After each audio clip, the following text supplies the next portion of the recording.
Adapting your business strategy will help you get through turbulent times. Many of you have probably already made some significant adjustments to your strategy and your business plans in an immediate response to what was happening during the crisis. That may have included making your staff work from home and setting up some flexible arrangements. It may have included stopping maybe some new product line development, and it may have seen you focusing more on your existing customer base and expanding that. Some of you, if you were doing events, those would have been postponed and you would have moved to a more digital format. Many of you have probably made some significant changes to your business strategy. What I want to share with you is a way to have a look at your business strategy, where it stands today and where it's likely to stand in the future, and have a look at your leadership team and see if they're well suited and where they're best to play on the field when it comes to your business strategy. Some of them may need to shift their roles slightly, focus on new initiative and new parts of that plan. And I'm going to show you inside the tool of how we do that to give you that confidence around having the right data when you're making decisions.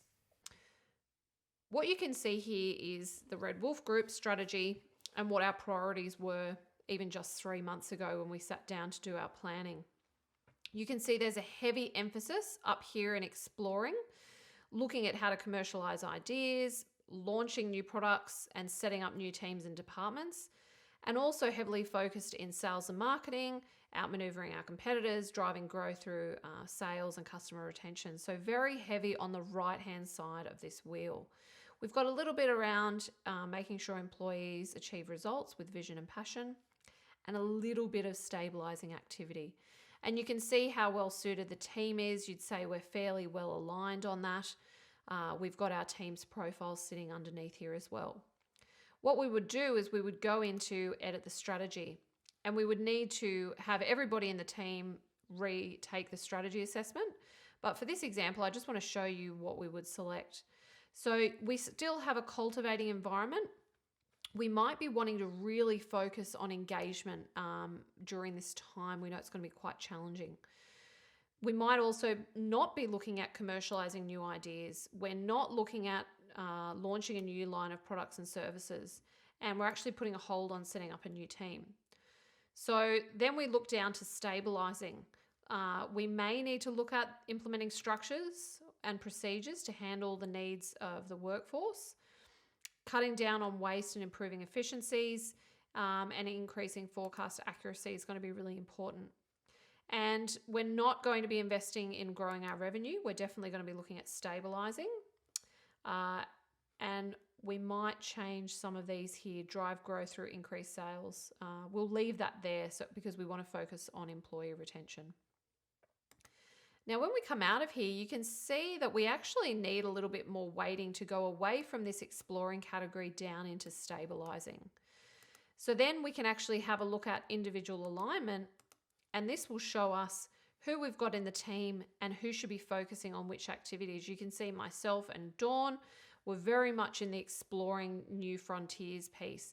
There's going to be less weighting there. We're going to need to stretch ourselves over into this stabilizing quadrant, where people like Miguel and Jeff are really well suited. So this really helps you understand where will people need to be flexing, but also if we added in new team members underneath the executive team, who else might we have in the business that could focus on some of these stabilizing activities? Because it's not going to be an innate driver for myself and Dawn to operate in that stabilizing space. So we really need to look at the other team and some of the strengths that they have.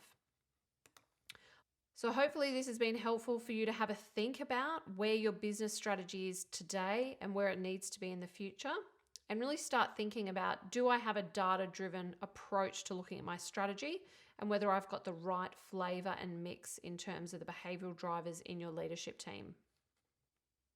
So hopefully this has given you a bit of a quick insight into how you design your strategy. As you can see here, we measure by reassessing your business strategy and having all of your executive teams retake the strategy assessment.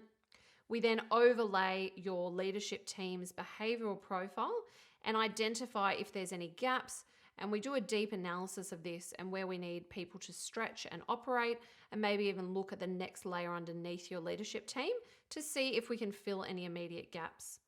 And lastly, we're going to prescribe. We're going to increase that senior team awareness of their own behavioral profiles and have them leverage their strengths and work out where they need to flex. And we may consolidate and alter some teams as we need. So hopefully this has given you a bit of an insight into how you can get confidence in your business strategy moving forward in this highly volatile environment.